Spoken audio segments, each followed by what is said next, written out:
Hi, teacher. So in the last video, we looked at the whole Bible. In this video, we're going to look at a small fraction of the Bible.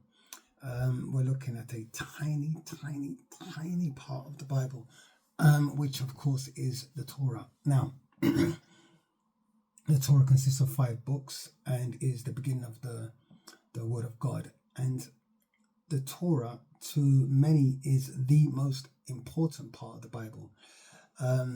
In Judaism, they recognize the Old Testament, but they do not recognize the New Testament. And there are sects of Judaism that don't even recognize the prophets, which I'll explain in a minute. But what that says is that this part of the Bible is very, very important. And for some, what I'm about to look at now is the only part of the Bible that exists. To some, everything outside of this bit is heresy. It is unimportant. So you have the whole Bible. As I said, you have the New Testament, you have the Old Testament. They say, right, I do not recognize the New Testament at all. It's made up. Then you have those that say, right, well, you've got the Old Testament, which is made up of the law and the prophets. They say, I do not recognize the prophets. It's made up. So then you then have what's left is the Torah, which is these 5 books. And they say, right, this is it. This is what is real. This is the only thing that is real. So what I'm trying to express is the weight of these books, the absolute weight of these 5 books is huge. So I've made notes, and I'm going to go through my notes together with you, and hopefully together we will learn. Okay? Right, so let us begin. The Torah is the foundational text of Judaism and consists of the first 5 books of the Hebrew Bible: Genesis, Exodus, Leviticus, Numbers, and Deuteronomy. Yeah, the Torah is also known as the Pentateuch.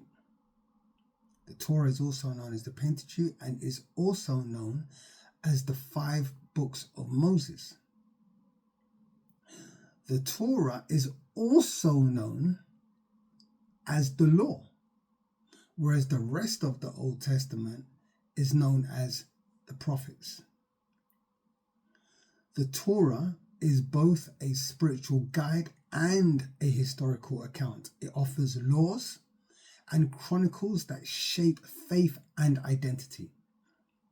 And it all starts with the first book called Bereshit, which is Genesis. Genesis narrates the beginning of the earth. The book begins with the creation of the world, the creation of humanity, and the earliest account of humans, including the history of Adam and Eve, Noah, Noah's Ark, the Tower of Babel.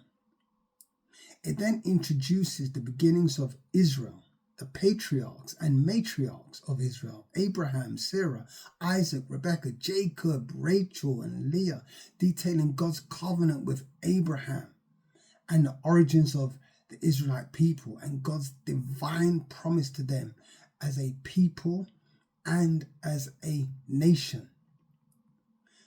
The next book is Shemot, which is Exodus. Exodus recounts the Israelites' enslavement in Egypt, the miraculous exit with Moses, and the dramatic events that occurred that assisted their liberation, including the 10 plagues, the parting of the Red Sea, and later on the giving of the 10 commandments at Mount Sinai, and the establishment of the covenant between God and the Israelites. Then we have Vayikra. Now, I just want to stop here and say, I'm hoping I'm pronouncing all of these names correctly, and if I'm not, forgive me. It is not my intention to butcher the Hebrew language. No, not at all. But I will do my best to do all of my pronunciations well. Okay. Anyway, we have next Leviticus. Okay. The book focuses on laws and rituals, emphasizing holiness, purity, and ethical behavior. It outlines introductions for worship, sacrifices, and deity laws. Also, moral conduct and serving as a guide for maintaining a sacred relationship with God, emphasizing holiness, the importance of community, moral behavior, and the proper way to live as a community dedicated to God. Okay? This is followed by Bamidbar, or Numbers. Numbers chronicles the Israelites' 40-year journey through the wilderness and all of their trials and tribulations as they head towards the promised land. It includes census, data collecting, and key events and challenges they face, like accounts of rebellion, accounts of divine punishment, as well as God's continued guidance and laws for emphasizing community. We see this in the Torah: community, community, community. The last book in the collection is called Devarim, or Deuteronomy. This consists of Moses' farewell speeches and the Israelites stand on the brink of entering Canaan. The book recites the laws and commandments and events of the previous 4 books. It urges Israelites to remain faithful to God, emphasizing the importance of loyalty and faithfulness to God's commandments, and the consequences of obedience and disobedience. And it concludes with Moses' death as the Israelites prepare to enter the promised land.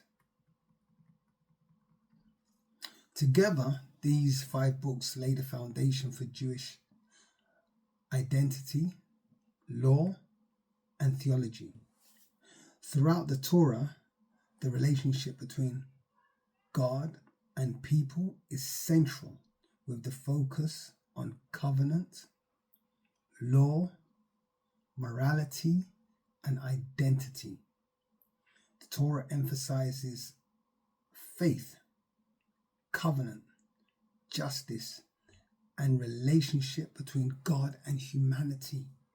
It serves as a moral and spiritual compass, not only for Jews, but for anyone who will draw inspiration from God and his direction and his teachings. And that is the Torah. Thank you.